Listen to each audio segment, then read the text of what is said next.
अस्सलाम वालेकुम नाज़रीन, this is Rida Ahmed and you are watching me at Pakistan stock market updates. और आज के प्रोग्राम में हम बात करेंगे पाकिस्तान की करंट सिचुएशन के बारे में और डॉलर रेट के बारे में, इकॉनमी की करंट जो सिचुएशन है उसके बारे में, और जो महंगाई इतनी ज़्यादा बढ़ चुकी है तो ओवरऑल महंगाई के बारे में आज के प्रोग्राम में हम बात करेंगे। और आज प्रोग्राम में जो हमें ज्वाइन करने जा रहे हैं बहुत ही मुअज़्ज़ज़ मेहमान हैं और किसी तारुफ़ के मोहताज नहीं हैं। सो उनके बारे में मैं थोड़ा सा इंट्रोडक्शन देती चलूँ। हमें ज्वाइन कर रहे हैं आज के प्रोग्राम में शब्बर ज़ैदी साहब। तो उनसे आज हम पाकिस्तान की करंट सिचुएशन के बारे में बात करेंगे। ऑल ओवर द जो करंट अभी सिचुएशन चल रही है, महंगाई, dollar rate and all over the things, उनसे डिस्कस करेंगे। He is the chartered accountant, director of FBR, और basically he is the independent director of ICI and Systems, and he was the first chairman of Regulatory Affairs Committee of Pakistan Stock Exchange। तो आइए चलिए उन्हें अपने programme में welcome करते हैं और करते हैं उनसे पाकिस्तान की करंट सिचुएशन पे बात। अस्सलाम वालेकुम सर। वालेकुम सलाम सर, कैसे हैं आप? खैरियत से हैं? आपका बहुत शुक्रिया कि आपने अपना कीमती वक्त निकाला हमारे प्रोग्राम के लिए। तो सर, सबसे पहले तो मैं आपसे ये पूछना चाहूँगी कि इमरान ख़ान की जब हुकूमत आई और आपने बहुत सारे फ़राइज़ जो है वो अंजाम दिए, एक्स डायरेक्टर के तौर पे FBR के डायरेक्टर आप थे, चेयरमैन ऑफ FBR। तो आपने बहुत सारे फ़राइज़ अंजाम दिए पाकिस्तान के लिए, यहाँ के लोगों के लिए।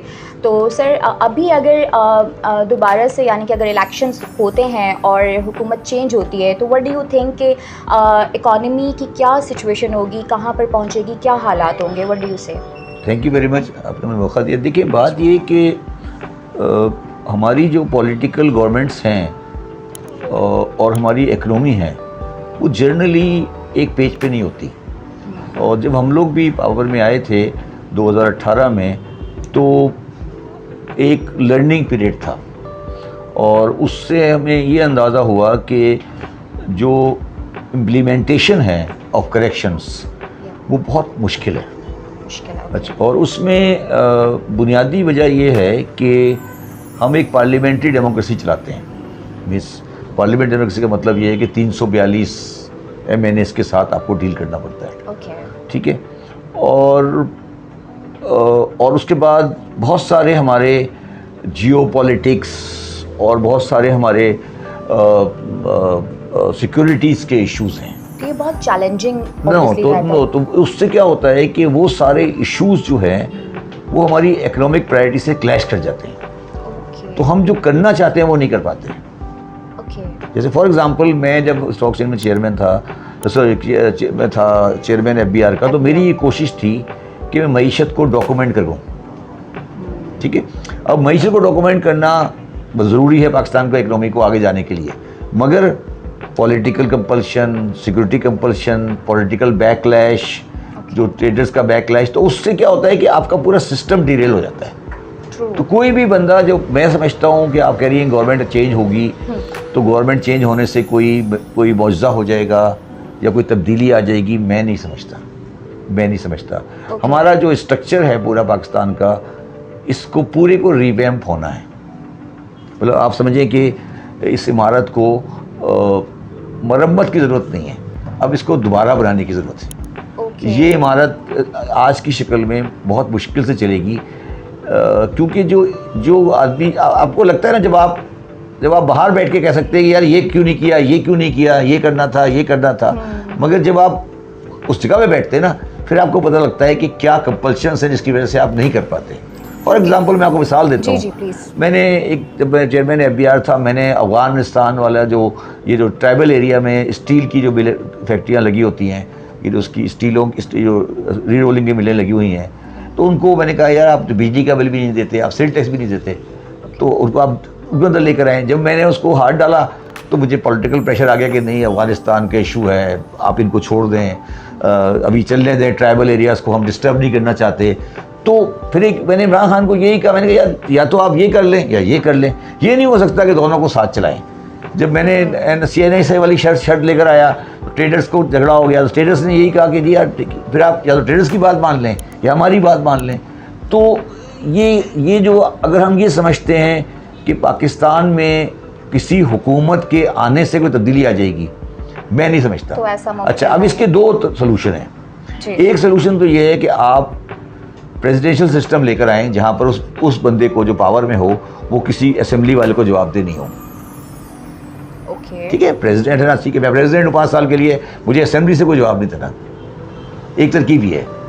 दूसरी तरकीब ये है कि आप स्ट्रक्चर चेंज कर दें और पार्लियामेंट के साथ कुछ ऐसी चीज़ें कर लें कि यार आप इन चीज़ों में दखल नहीं देंगे, तो फिर काम चलेगा। अगर आपने यही पार्लियामेंट्री, यही एमएनए इसी तरह इलेक्ट होंगे और वो इसी तरह प्रेशर डालेंगे, एक पार्टी की पावर आ जाएगा।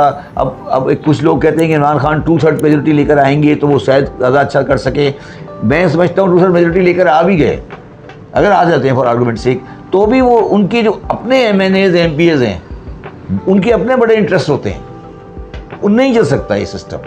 तो बॉटम लाइन ये है कि पाकिस्तान में कोई माशी बदहाली नहीं है, पाकिस्तान में गवर्नमेंट सिस्टम की बदहाली है। मतलब गवर्नमेंट की जो सिस्टम है ना जिस पे हम चला रहे हैं, ये इस सिस्टम में चल नहीं सकता। ओके, हाँ, दैट्स ग्रेट सर। यानी कि आपका यही कहना है कि सिस्टम हमारा वीक है और गवर्नमेंट जब ऑब्वियसली चेंज होती है तो लोगों की उम्मीदें उनसे लग जाती हैं कि अब बेहतरी आएगी जब गवर्नमेंट ऑब्वियसली बदलती है, लेकिन गवर्नमेंट का कसूर नहीं है, इस सिस्टम ही हमारा बुनियाद ही हमारी कमज़ोर है। तो अब अगर आप इसको देखें ना, अगर 24 में इलेक्शन होता है और इमरान खान साहब पावर में आ जाते हैं फॉर आर्गूमेंट सेक, तो लोग एक उम्मीद के साथ खड़े होंगे, हम आज़ादी हासिल कर ली। अब वो किससे आज़ादी हासिल करेंगे, क्या करेंगे, वो आपको 6 महीने बाद सामने आ जाएगा। फिर आप कहेंगे ये क्या हो गया, ये क्या हो गया। तो ये जो है ना, ये अच्छा, उसमें इमरान खान की भी कोई खराबी नहीं है, ठीक है ना। उनको भी चाहिए कि अपने नारों का जो टेम्परेचर है वो थोड़ा हल्का करें कि आज़ादी का मतलब क्या है, डिफाइन कर लें आज, क्योंकि देखिए ना, कल को हमें जाकर उसी को फेस करना है ना। तो ये सिस्टम एक बंदा तो ठीक नहीं कर सकता, ये सिस्टम कैसे ठीक हो सकता है? ये तो ऑल ओवर आई थिंक कोई एक स्टैंड ले ही नहीं सकता इसके लिए। नहीं, देखिए, सिस्टम सही होने के लिए थोड़ा सा 2 चीज़ें चाहिए। एक तो जो करने वाला हो, जो कर सिस्टम को चेंज करने वाला हो, उसका वेस्टेड इंटरेस्ट नहीं हो। वेस्टेड इंटरेस्ट नहीं हो। वेस्टेड इंटरेस्ट का मतलब ये है कि अगर आप ये मुझे कहें कि स्ट्रीट रिरोलिंग मिल सही करनी है तो नवाज शरीफ फैमिली नहीं कर सकती, क्योंकि उस कारोबार में है। इमरान खान शायद कर सकता है, ठीक है। पहले बात तो उसका वेस्टेड इंटरेस्ट नहीं हो। दूसरी बात है कि वो उस आदमी के अंदर, पॉलिटिशियन के अंदर इतनी कैपेबिलिटी हो कि वो कौम को ये समझा सके कि तुम्हारे लिए क्या अच्छा है। मैं मिसाल देता हूँ आपको, और पहले वो खुद समझते हैं। नहीं, मैं मिसाल देता हूँ आपको। देखिए, आज पाकिस्तान में बिजली का बहरान है, ठीक है। आप बहुत ज़्यादा बिजली बचा सकते हैं अगर आप डे लाइट इस्तेमाल करें, ठीक है। अच्छा, अब पाकिस्तान के किसी लीडर की हिम्मत नहीं है कि दुकानदारों को कहे कि 6 बजे दुकानें बंद कर दो। ऐसा ही है। तो लीडर वो होता है जो लोगों के कहने पे नहीं चलता। लीडर वो होता है लोगों को कहता है कि ऐसे चलना है। तो हमारे यहाँ कोई लीडर नहीं है, डायरेक्शन बता देता है। नो, उल्टा होता है ना। लीडर वो नहीं होता कि जो लोग कहें उसके आगे चलता जाए। लीडर वो होता है जो लोगों को ये कन्विंस करे कि भाई तुम्हारे लिए क्या है, सही है, क्या बेहतर है। तो अब क्या इमरान खान साहब और शहबाज शरीफ दोनों दुकानें बंद करा सकते हैं? अगर वो लोगों को दुकानें बंद नहीं करवा सकते 6 बजे, तो फिर उसका मतलब है उनके अंदर लीडरशिप क्वालिटी की कमी है, या लोग लीडर नहीं मानते। अगर आपने दुकानें खोल ली हैं और दुकानदार कह रहे हैं खोल ली और आप कह रहे हैं हाँ खोल ली हैं, तो फिर तो क्या है, ठीक है, वो एक बंजमा जा रहा है, आप आगे चलते ना उसके आगे। अब लीडर वो है जो पाकिस्तानियों को ये कन्विंस कर सके कि भाई दुकान 6 बजे बंद करनी है। अच्छा, अब दूसरी बात, अब इसका तरीका क्या होगा? जी। हम वो लोग हैं जो वॉलंटरी बंदी करेंगे, ठीक नहीं करेंगे, हमें यकीन है कि नहीं करेंगे। एक दिन आएगा, मे बी 6 महीने बाद आ जाए, साल बाद आ जाए, मे बी 1.5 साल बाद आ जाए, जब आपको पेट्रोल मिलेगा ही नहीं, आप बंद करेंगे। अब दुआ ये करेंगे वो दिन नहीं आए, ऑप्शन नहीं होगा ना तब आपके पास। हाँ, फिर आपके ऑप्शन, श्रीलंका में हुआ, ऑप्शन नहीं होगा, फिर आपको बंद करनी पड़ेगी, पेट्रोल नहीं मिलेगा, बिजली नहीं आएगी, ठीक है। अब मगर हम वो लोग हैं जो ना एज ए नेशन हम इसको एक्सेप्ट करने को तैयार हैं, ना हम। आप मुझे समझा दें कि 12 बजे दुकानें खुलती हैं और रात को 12 बजे तक खुलती है, क्यों? देखिए ना, कोई लॉजिक तो नहीं है ना, लॉजिक नहीं, कोई लॉजिक है नहीं। और ये चीज़ आहिस्ता आहिस्ता और ख़राब होती जा रही है ना। पहले ये ठीक थी, पहले आहिस्ता आहिस्ता अब 11 से 12 से अब तो लंच के बाद ही शुरू होता है कारोबार, ठीक है। कारोबार ही लंच के बाद शुरू होता है और आपको मगरिब के बाद सारा कारोबार चलता है। तो इस तरह नहीं चल सकता ना। तो अब ये या तो खुद ब खुद ठीक हो जाएगा या ये फिर लोग सही कर देंगे आके। तो हमारी जो लीडरशिप है, हमें वो लीडरशिप चाहिए जो लोगों को ये कन्विंस कर सके कि भाई तुम्हारे लिए क्या सही है। हम ये लीडर में ये क्वालिटी नहीं ला पा रहे कि तुम्हारे लिए क्या सही है। सो इसमें अवाम का भी आई थिंक रोल है, क्योंकि नहीं अवाम का क्या रोल है, अवाम का अगर 11-12 बजे के बाद ओपन हो रही है, आई थिंक वो लोगों की वजह से कि उनके पास क्लाइंट्स और कस्टमर्स ही उसी टाइम आते हैं। देखिए आप एक दफा आप ये फैसला कर लें, रूल बना सारे बिजनेस कम्युनिटी क्या कराची चैम्बर करने को तैयार है। आप कराची चैम्बर को बैठाएं, ओके यार आपने सबको कहना है, क्या कराची चैम्बर वाला ये कहने को तैयार है कि 6 बजे 8 बजे खुलेगी 4 बजे? वो नहीं, खुद भी तैयार नहीं है ना, और ना आपके पास उनकी परसुएसिव पावर है। तो आप तो एक भीड़ में चल रहे हैं ना, एक चीज़ चल रही है, आगे चलने दें, चले। बिल्कुल सर, आपकी बिल्कुल करेक्ट आपने ये चीज़ कही है। सर नेक्स्ट मैं आपसे ये पूछना चाहूँगी कि जैसे पाकिस्तान जो है वो is one of the highest countries में आता है जिसके ऊपर बहुत ज़्यादा कर्जा है जी, और IMF जो है वो बेसिकली जहाँ तक मेरा ख्याल है और सब इससे मुत्तफिक करेंगे कि IMF की पॉलिसीज़ के तहत किसी भी मुल्क ने आज तक कोई तरक्की या ऐसा कुछ अभी तक ऐसा कुछ नज़र नहीं आया कि उनकी पॉलिसीज़ के तहत किसी मुल्क ने अभी तक तरक्की हासिल की हुई हो। तो जो IMF जो कर्ज़ा वगैरह दे रहा है, तो it is the only solution जो कि बेसिकली पाकिस्तान की बेहतरी की तरफ है, या कोई ऑल्टरनेट इसकी और कोई चीज़ है? या बेहतरी की तरफ नहीं है, मजबूरी है। जब कोई और नहीं देगा तो IMF देगा। दो बातें, दो तीन बातें। पहली बात तो ये आपका थोड़ा सा इसको सही कर लें, पाकिस्तान का अमाउंट ऑफ कर्जा बहुत ज़्यादा नहीं है। ओके, मतलब $130 बिलियन बहुत बड़ा कर्जा नहीं है शायद, और उससे ज़्यादा कर्जा हो बहुत कंट्रीज़ में। मगर हमारे पास आगे अर्निंग नहीं है उसको रिपे करने की। कर्जा होना कोई बुरी बात नहीं है, अगर कर्जे के साथ रिपेबल केबिलिटी हो तो वो बुरी बात नहीं है। दूसरी बात ये है कि जो IMF है वो कोई इलाज, वो उन्होंने कभी नहीं कहा कि हम आपको सही करने के लिए आए हैं। उन्होंने कभी आपसे ये नहीं कहा कि हम सही करने के लिए आए। उन्होंने कहा वहाँ पे आपने पैसे लिए, हमारे पैसे की कंडीशन है, आप ये कर दें। अगर वो आपको कह रहे हैं कि ये कर दें, तो ये थोड़ी कह रहे हैं कि हम सही करने के लिए आए। तो अच्छा, तीसरी बात जो है वो ये है कि पाकिस्तानियों के दिमाग में एक खन्नास भरा हुआ है। वो खन्नास ही भरा हुआ है कि अमेरिका हमारे खिलाफ है, ठीक है, और हम अमेरिका से हकीकी आज़ादी चाहते हैं, ठीक है। जबकि उनको ये नहीं पता कि पाकिस्तानी इकोनॉमी में कितना रोल अमेरिका का है, और कभी पाकिस्तान उस सिस्टम से अलग नहीं हो सकता जो अमेरिकन सिस्टम है। तो ये जो हम जब तक खन्नास दिमाग से नहीं निकालेंगे कि अमेरिकन हमारे खिलाफ नहीं हैं, हम कभी भी पाकिस्तान को तरक्की नहीं दे सकते। हमें अपने दिमाग से ये खन्नास निकालना पड़ेगा। हम रोज़ सुबह शाम को आगे कहते हैं आप पाकिस्तान में जाके सड़क पर खड़े जाएँ, आप अमेरिकनों को गाली दें, लोग आपको लीडर मान लेंगे, ठीक है, और शाम को जाके फिर हाईवे में बैठ जाते हैं। फिर आपसे सुबह, अब बच्चे सारे अमेरिका में पढ़ रहे होते हैं आपके, ठीक है ना, किसी का बच्चा चीन में पढ़ रहा होता है। कभी किसी ने फैसला किया कि चीन में जाके सेटल होगा, सेटल सबने अमेरिका में होना है। बच्चे अमेरिका में पढ़ रहे हैं, पैसे अमेरिका से लेने हैं, पैसे अमेरिका से लेने हैं, रहना अंग्रेजी बोलना है, और शाम को खड़े होकर अमेरिका को गाली देनी है। ये कल्चर भी उन्हीं का फॉलो करना है। तो ये तो नहीं हो सकता ना। ये जो आपके अंदर ये बीमारी आ गई है ना, इसको खत्म करना पड़ेगा ना, कि ये जो बीमारी है कि जी एंटी अमेरिकन्स है, हकीकी आज़ादी चाहिए। किससे आज़ादी चाहिए? किससे चाहिए आज़ादी? बिल्कुल अमेरिका से चाहिए ना। अमेरिका से आज़ादी ले ले, वो तो देने को तैयार है आपको। आपके पास पैसे हैं, आपके पास पैसे हैं। IMF वाले को कहे आप जाए, खुदा हाफिज़। पहले वो काबिलियत नहीं आप कहे यार आप खुदा हाफिज़, आप दरवाज़ा बंद करें, आप जाएं। आपके पास नहीं है ना, तो फिर परेशानी क्या है? अच्छा, फिर सारी जो आपकी एक्सपोर्ट है वो सब अमेरिका से आ रही है, सारी नॉलेज अमेरिका से आ रही है, सारी दवाएं अमेरिका से आ रही हैं, सारे लोग वहाँ मूव कर रहे हैं, ठीक है। सारी मेडिसिन की दवाएं मेडिसिन वहाँ से आ रही है, टेक्नोलॉजी वहाँ से आ रही है, ये सारा एप्पल कंप्यूटर ये सारा वहाँ से आ रहा है। तो फिर आप क्या चाहते हैं? ये जो हमने एक बीमारी लगा ली है कि हमें शाम को, हर रोज़ शाम को बैठ के अमेरिकन्स को गाली देनी है, तो मतलब क्या है? मगर हकीकत ये है कि अमेरिकन एम्बेसडर किसी पॉलिटिशियन को बुला लेना अगर अपने घर पे, तो सोचता है बड़ी इज्जत हो गई। ये भी मुनाफकत है ना। वैसे तो ये सड़क पे गाली दे रहे होते हैं। अभी इनको कॉल आया ना अमेरिकन एम्बेसडर की, सर मुझे मिलने आ जाएं, ये सब भागते चले जाएंगे।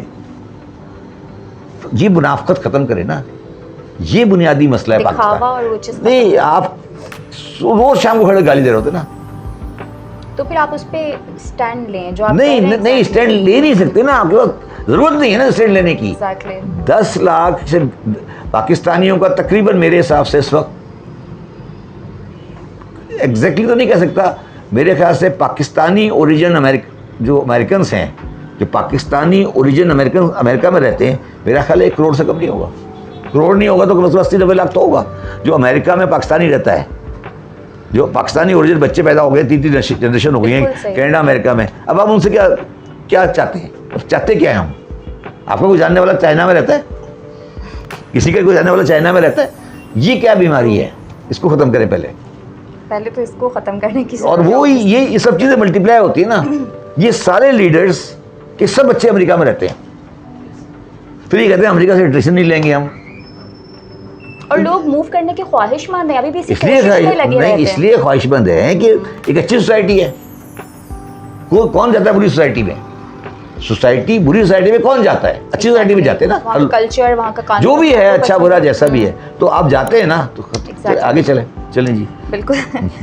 सर नेक्स्ट ये मैं पूछना चाहूँगी कि जैसे चाइना और पाकिस्तान के रिलेशंस के बारे में क्या चीज़ें हैं, जैसे कि फॉर एग्जांपल अगर हमने देखा है कि पाकिस्तान में चाइना की कोई भी कंपनी या कोई भी ऐसी हेल्प इस तरह की नहीं है कि हम पाकिस्तान में कहें कि चीन ने कोई कंपनी।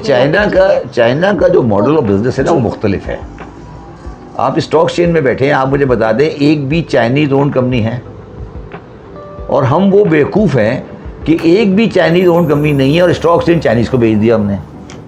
मतलब हम बेवकूफ़ है ना कि स्टॉक एक्सचेंज के ओनर चाइनीज़ हैं और एक भी चाइनीज लिस्टेड कंपनी नहीं है। कोई भी बता दें, कोई कंपनी है स्टॉक एक्सचेंज में जिसकी ओनरशिप चाइना के पास हो? एक बता दें मुझे। चाइना ने कभी कोई भी कंपनी ओपन वो बिलीव ही नहीं करते नहीं, वो डॉक्यूमेंटेशन पे बिलीव ही नहीं करते। ना उन्होंने कंपनी बनानी है, ना उन्होंने लिस्ट करानी है, उन्होंने कॉन्ट्रैक्ट करना है, वापस चले जाना है। ठीक है ना, उनका एक अलग कल्चर है। जो भी कल्चर है एक अलग कल्चर है, अच्छा है बुरा है, क्राइटेरिया अलग है। नहीं, मुझे उससे मतलब नहीं अच्छा है या बुरा है, एक कल्चर है उनका। ठीक है, अपना एक कल्चर है उनका। अब वो कल्चर मेरे से मैच नहीं करता, वो मेरे से मैच नहीं करता। ठीक है, अब आपने फैसला ये करना है कि क्या करना है।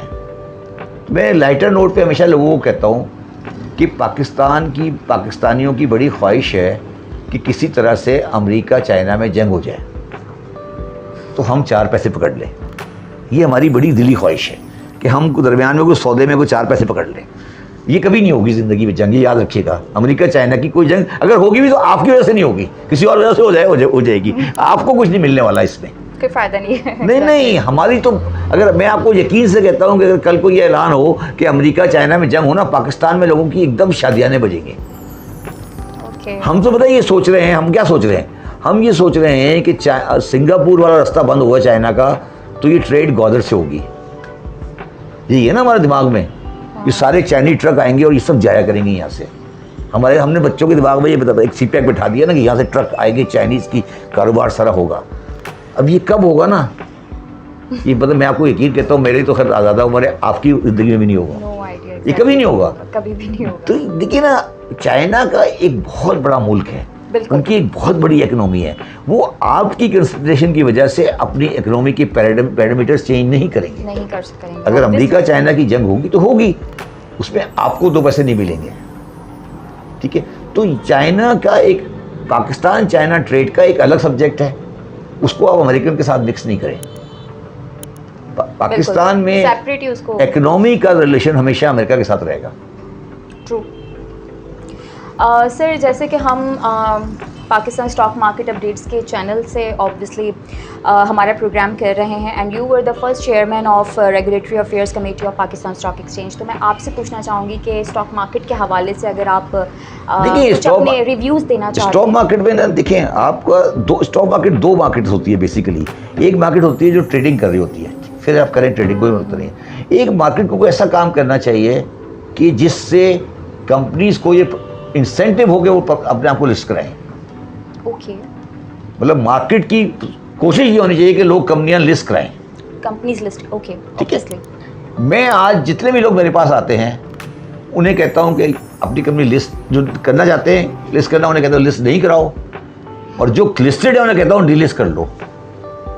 अब देखने बताता हूँ मिसाल, हमने अभी थोड़े दिन पहले लीवर ब्रदर डीलिस्ट कराई, ठीक है, एक दो हम अब अगले और डीलिस्ट कराने जा रहे हैं। क्यों? हाँ, क्यों कराने जा रहे हैं?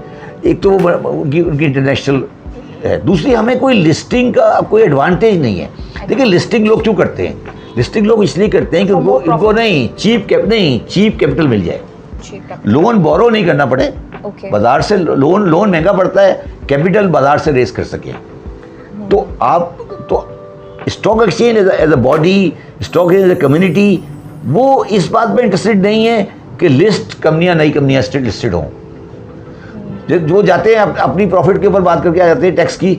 अगर स्टॉक एक्सचेंज जाके ये बात करे कि जी जो नई कंपनी आएगी उसको हम 5 साल लिस्ट कराएगा, उसको 5 साल की टैक्स एग्जेम्पशन दे देंगे या उसका टैक्स रेट कम हो जाएगा। कोई एडवांटेज? हाँ, तो आपने लिस्टिंग के सारे एडवांटेज खत्म कर दिए हैं, करा लिए हैं इन्होंने। अब ये सारा दिन बैठ के वहाँ उन्हीं जो एग्जिस्टिंग कंपनियां हैं उन्हीं में खेलते रहते हैं। अब इनकी जो ख्वाहिश है, जो मैंने कभी अपने ज़माने में पूरी नहीं होने दी और शायद मैं ज़िंदगी में नहीं होने दूँ, वो ये है कि जो गवर्नमेंट के पास शेयर पड़े लिस्टेड कंपनी के, वो इनको बेच दे और उसमें मज़ीद जुआ करें।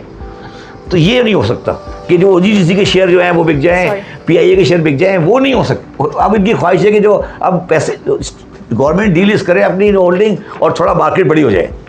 मगर ये क्यों ये इनकी कोशिश ये होनी चाहिए कि बाहर वाला लिस्ट कराए ना। जैसे मैं जब स्टॉक एक्सचेंज में था तो हमने बड़ी कोशिश की कि इम्तियाज स्टोर वाले को लिस्ट कराएं, बेचारा घूम फिर के वापस चला गया। इम्तियाज, एक बड़ी कंपनी थी ना, हमने बड़ी कोशिश की इम्तियाज वाला लिस्ट हो जाए। तो आप मुझे बताएं कि पिछले साल 2 साल में कितनी कंपनियां लिस्ट में आई हैं? कौन लोग लिस्ट कराने के लिए आए हैं? क्या कोई जेन्युइन बड़ा इन्वेस्टर आया? अभी तो सर क्यों नहीं आ रहा? इन्वेस्ट करना ही नहीं चाहते लोग। एग्जैक्टली फायदा नहीं है ना। अगर वो लिस्ट कराएगा तो फायदा क्या है उसको लिस्ट कराने का फायदा क्या है?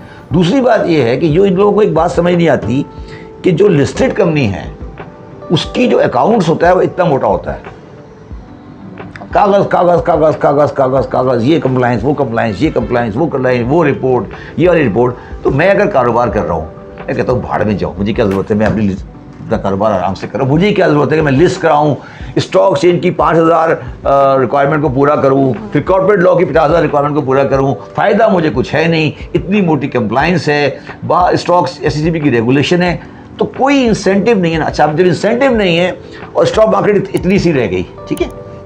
अच्छा, अब दूसरी बात, जो स्टॉक मार्केट एग्जिस्टिंग है, उस एग्जिस्टिंग के अंदर कुछ भी नहीं है। मगर जब आप एक दिन एक खबर सुनते हैं कि शहबाज शरीफ की गवर्नमेंट आ गई और स्टॉक मार्केट 500 पॉइंट गिर गई, फिर आता है कि नहीं IMF से दोस्ती हो गई, स्टॉक मार्केट 400 पॉइंट ऊपर चली गई, फिर आता है उसकी दोस्ती खत्म हो गई, फिर वो 200 चली गई।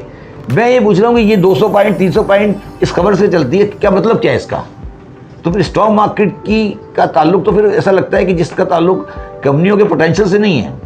देखिए ना, एक अगर पैकेजेस लिमिटेड काम कर रही है, वो तो कर रही है, तो पैकेजेस के शेयर की वैल्यू चेंज कैसे हो रही है? पॉलिटिकल सिस्टम की वजह से। इसका मतलब है somebody is playing on speculation.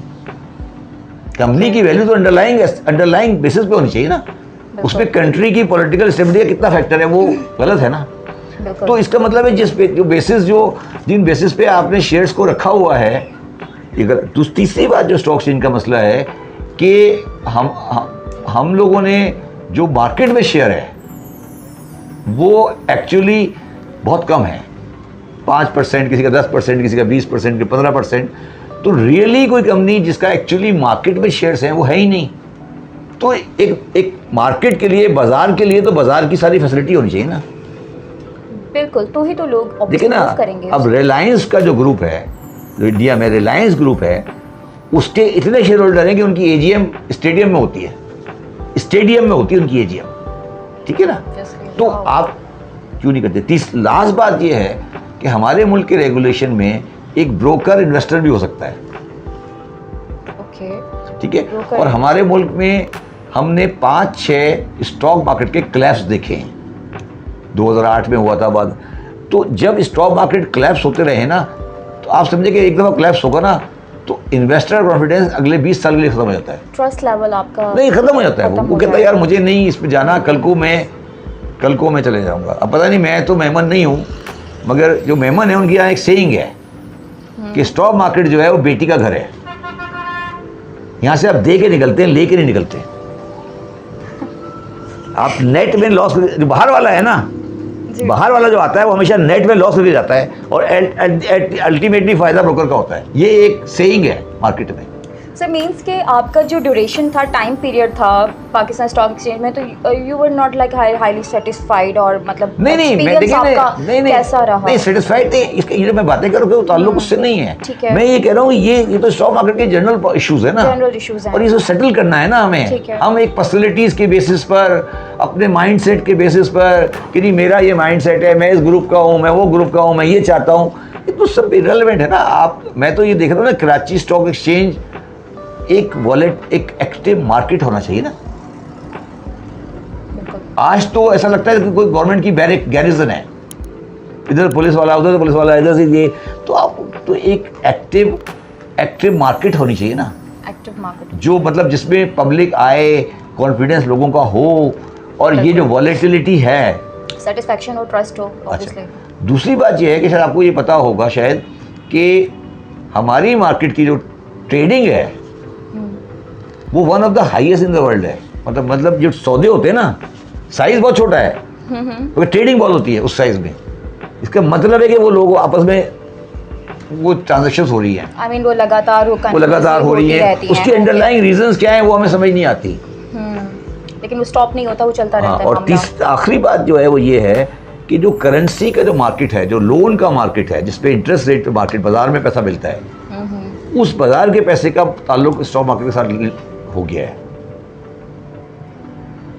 Okay, how? वो किस तरह से? जो बाजार अगर इंटरेस्ट का रेट कम है तो वही rate by and large stock exchange का हो जाता है सौदे का। जब आप इंटरेस्ट रेट बढ़ाते हैं तो स्टॉक मार्केट नीचे आ जाती है। ये मतलब एक रिलेशनशिप डेवलप हो गई है कि आपकी इंटरेस्ट रेट बढ़ाएंगे तो लोग वहां पैसा डाल देंगे, यहाँ से निकाल लेंगे। तो ये मतलब there are serious policy issue. आखिरी इशू जो है वो ये है कि दुनिया में कहीं पे भी रेगुलेटर जो होता है ना स्टॉक मार्केट का, वो वहाँ होता है जब स्टॉक मार्केट होती है। अब स्टॉक मार्केट कराची में है, रेगुलेटर इस्लामाबाद में बैठा है, दुनिया में कहीं नहीं होता। अमेरिका का सेबी जो सिक्योरिटी एक्सचेंज कमीशन है वो न्यूयॉर्क में है, वाशिंगटन में नहीं है। इंडिया का सेबी बॉम्बे में है, दिल्ली में नहीं है। अब 4 ब्यूरोक्रेट बैठ के इस्लामाबाद में एससीसीबी को नहीं चला सकते। मैंने हमेशा उनको ये कहा जब मैं डिप्लोमेटिक कमेटी का था कि आप स्टॉक मार्केट वाला डिवीजन कराची ट्रांसफर करें। ये नहीं हो सकता कि सेबी इस्लामाबाद में हो और स्टॉक एक्सचेंज कराची में हो। आपका स्टॉक एक्सचेंज कराची में है, इस्लामाबाद अब नहीं है, लाहौर भी नहीं है। तो जो आपका सेबी है, जो एससीसीपी है, उसको कराची होना चाहिए, जिस तरह state bank of Pakistan Karachi में है। तो क्योंकि स्टॉक मार्केट का और रेगुलेटर का बड़ा डायरेक्ट रिलेशनशिप है सुबह शाम का। ऑब्वियसली तो वो डिस्टेंस इतना नहीं डिस्टेंस के बाद कल्चर का फर्क पड़ता है ना, डिस्टेंस के अलावा कल्चर होता है पूरा। तो आप दुनिया में किसी मुल्क में सिवाय पाकिस्तान के किसी भी मुल्क में स्टॉक एक्सचेंज उसका रेगुलेटर 2 शहरों में नहीं होता। मैंने मिसाल दी ना आपको, न्यूयॉर्क देख लें, इंडिया देख लें, चाइना देख लें, शंघाई का रेगुलेटर कहाँ बैठा है। तो रेगुलेटर और मार्केट एक जगह होती है एट द सेम प्लेस। आपने ये जो बेकार की हरकत की हुई है ना एससीसीपी को, इसको कराची लेकर आए, कम से कम एटलीस्ट वो वाला डिवीजन जो कि शेयर से डील करता है। चले आप बाकी नहीं लाएं, क्योंकि अब होता क्या है कि वो एक डायरेक्टर आ गया, कोई नया, हमें पता ही नहीं कौन है, उसको समझ नहीं आती हम क्या कर रहे हैं, वो क्या कर रहा है। तो इसीलिए जब मैं डायरेक्टर था तो रोज़ ना सुबह शाम ना वो सर्कुलर निकलते थे, कोई सर्कुलर यहाँ से निकल गया, कोई यहाँ से आ गया। तो फिर मैंने बैठ के किताब बनाई जिसका नाम रूल बुक है। कम से कम मैंने कहा यार इसको एक बाइंडर में तो डालो ना कम से कम, तो ऑर्गेनाइज होता है। हाँ, अब एक रूल बुक आ गई है। But what I am saying कि ये चीज़ें बहुत रेलिवेंट है, मगर हमारा प्रायोरिटी नहीं है हमारी। मतलब हमारा प्रायोरिटी सिर्फ ये है कि किसी तरीके से स्टॉक मार्केट की जब मैं फाइनेंस मिनिस्टर बनूंगा तो मैं कोशिश करूंगा स्टॉक मार्केट मेरे फेवर में जाती रहे। मुझे ये इंटरेस्ट नहीं है कि फंडामेंटल अच्छे हैं, बुरे हैं, नीचे जा रहे हैं, क्या हो रहा है, क्या नहीं हो रहा।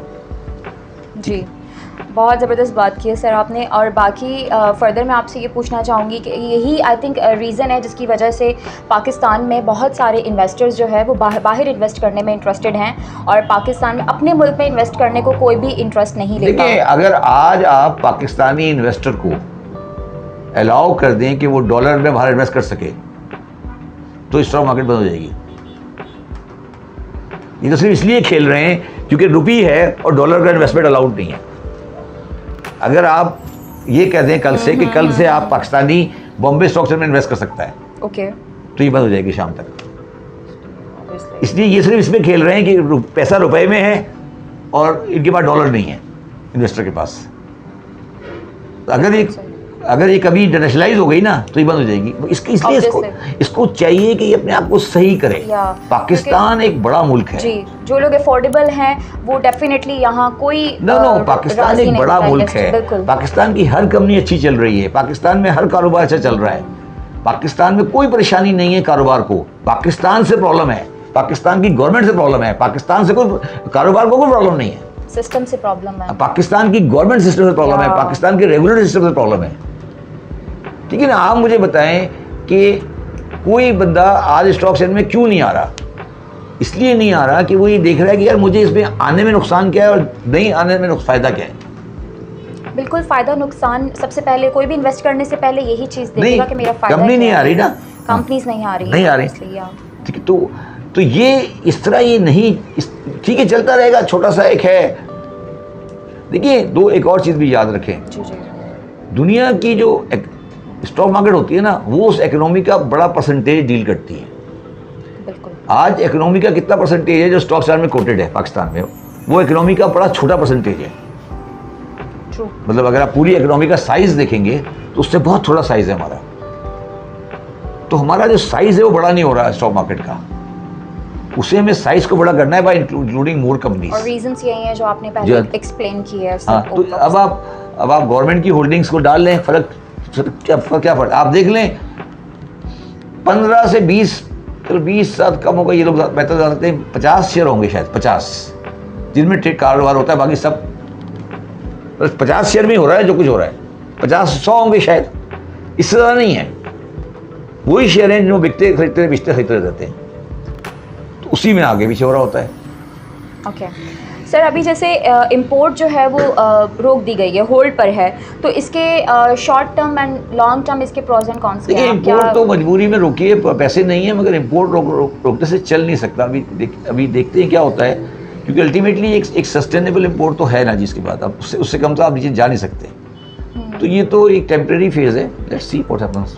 ओके। और सर अभी जो करंट जो सिचुएशन चल रही है पाकिस्तान की, कि महंगाई इतनी ज़्यादा बढ़ चुकी है और जो लोग ऑब्वियसली घर नहीं चला पा रहे होते, बेरोज़गारी बहुत ज़्यादा आम हो गई है और लोग इस वजह से जो है वो शॉर्टकट सुसाइड का रास्ता, बहुत सारे केसेस हमें न्यूज़ में मिलते हैं जो कि घर नहीं चला पाए और वो उन्होंने, या कर्जा किसी पर आ गया बहुत ज़्यादा है। इवन कि लास्ट मैंने एक न्यूज़ देखी थी, किसी पर कोई पता नहीं 15,000 पे, इट्स मतलब एक कोई अमाउंट नहीं है, और उसके लिए उन्होंने सुसाइड कर ली क्योंकि वो उसको नहीं उतार पा रहे थे।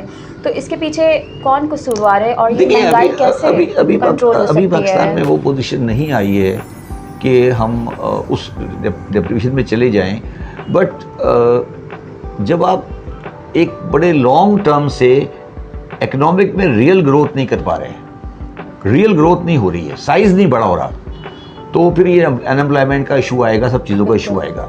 जो चीज़ हम बिल्कुल ध्यान नहीं देते वो ये है कि पाकिस्तान इस वक्त highest growth in population in the world है। पॉपुलेशन बिल्कुल सही बात। तो अगर आपकी पॉपुलेशन 3% पे ग्रो हो रही है और इकोनॉमी 1% पे ग्रो हो रही है, 2 पे ग्रो हो रही है, तो आप तो गुर्बत में चले जाएंगे ना।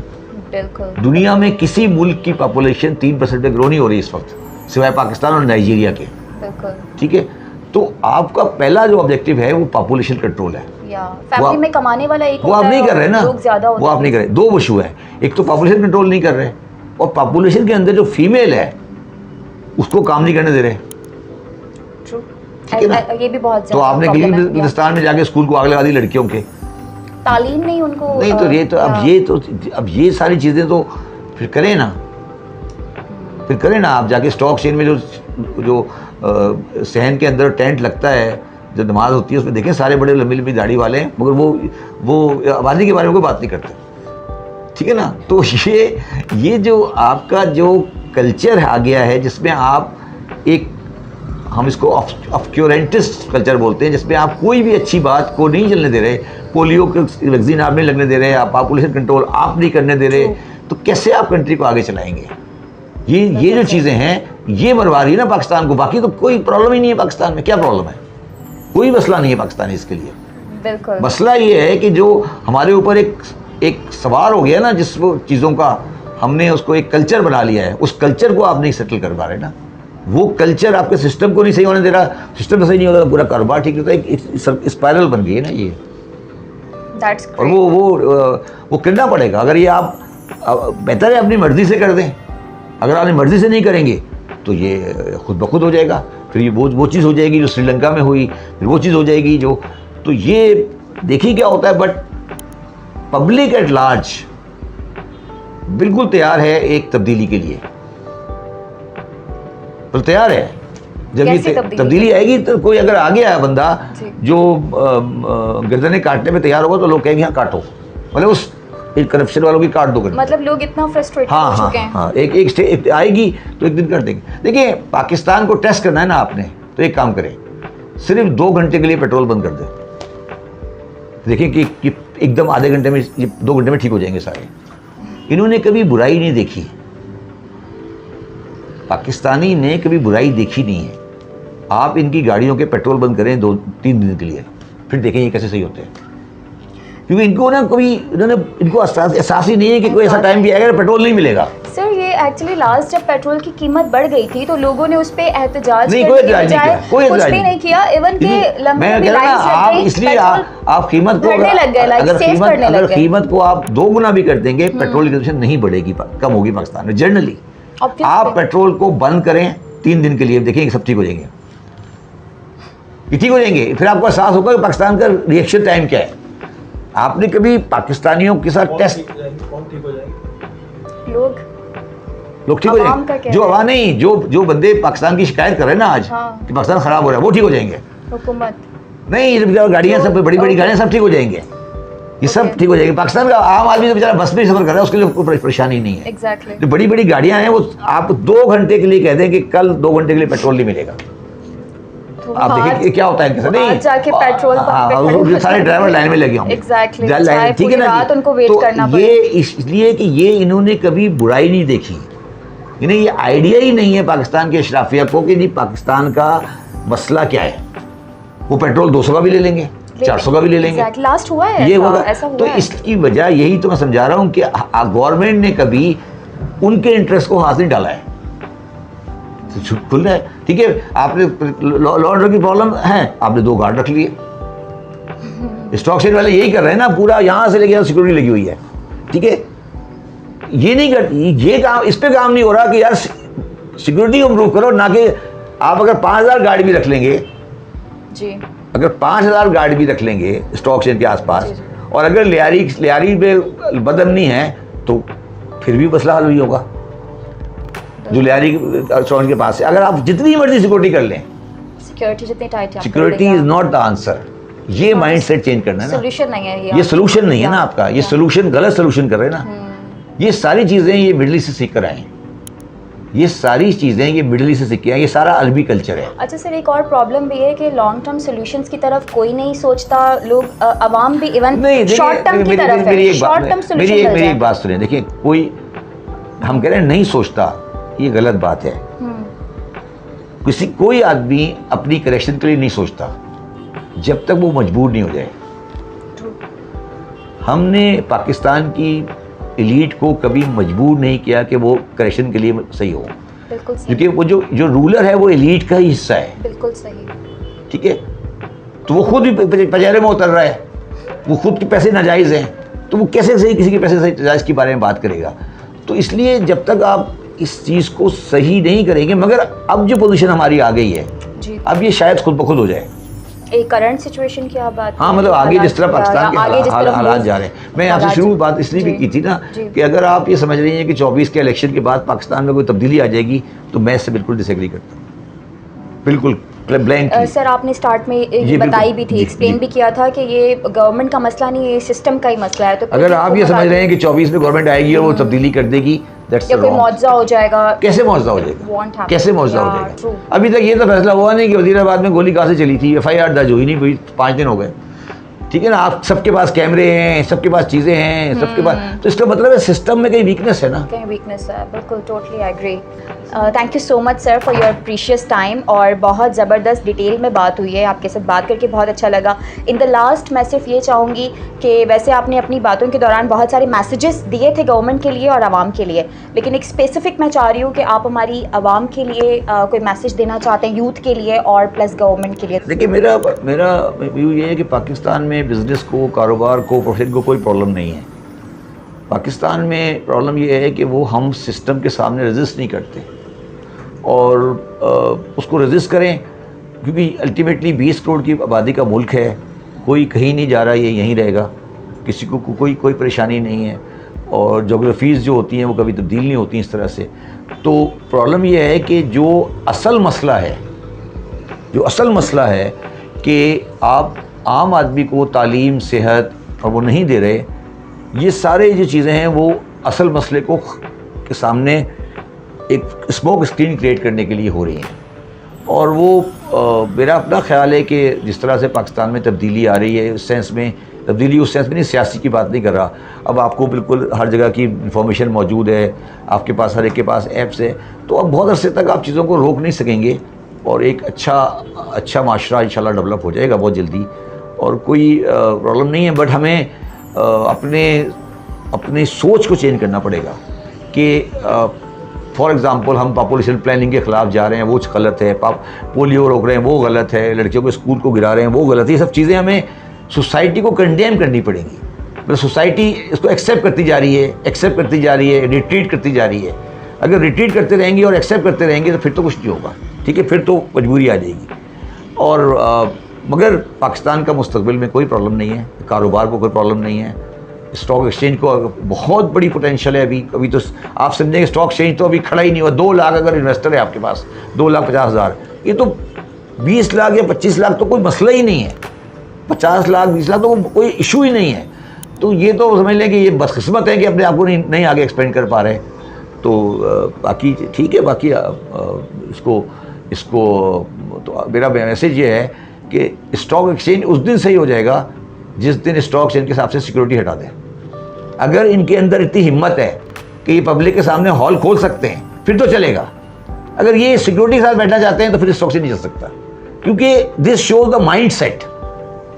फिर इसको यहाँ क्यों रखा हुआ है? इसको ले जाए मलिर कैंट में, क्यों रखा हुआ है यहाँ पे? अगर ये 5 सिक्योरिटी में जाके बंदा अंदर जा रहा है तो इसको मलिर कैंट में ले जाओ। तो जब तक आप माशरे के अंदर सिक्योरिटी नहीं दोगे, उस वक्त तक कारोबार की सिक्योरिटी नहीं आ सकती। आप एक सिक्योरिटी माशरे में आती है। आखिर क्यों नहीं बम फटता न्यूयॉर्क में? क्यों नहीं बंदा गोली चलाता? तो ये जो सारी चीज़ें हैं, ये आपको सेटल करनी पड़ेंगी। ये नहीं हो सकता कि आप कहें कि जी मैं तो एक सिक्योरिटी गार्ड बना दूंगा, फिर एक और सिक्योरिटी गार्ड, फिर एक और सिक्योरिटी गार्ड, फिर एक और सिक्योरिटी गार्ड। ऐसा तो कोई आंसर ही नहीं होगा ना कोई किसी चीज़ का कभी भी। जी नाज़रीन, तो हमारे साथ मौजूद थे शब्बर ज़ैदी साहब, और उनसे बहुत ही खूबसूरत गुफ्तगू रही, और आई होप आपने भी प्रोग्राम को बहुत इंजॉय किया होगा, और इसके साथ साथ बहुत कुछ सीखा भी होगा। और बहुत ही खूबसूरत बात कही उन्होंने कि तालीम को आम करने की ज़रूरत है। तालीम जितनी आम होगी उतनी ही हमारी कंट्री जो है वो मज़ीद बेहतरी की तरफ जाएगी। और जो प्रॉब्लम है वो गवर्नमेंट और आवाम में नहीं है, प्रॉब्लम सिस्टम में है। हमारा सिस्टम वीक है, तो हमारे सिस्टम को मज़ीद बेहतर होने की ज़रूरत है। नेक्स्ट प्रोग्राम तक के लिए मुझे दीजिए इजाज़त। इंशाल्लाह नेक्स्ट प्रोग्राम में फिर होगी आपसे मुलाकात एक नए मुअज़्ज़ज़ मेहमान के साथ। तब तक के लिए रखिए अपना बहुत सारा ख्याल। अल्लाह हाफ़िज़।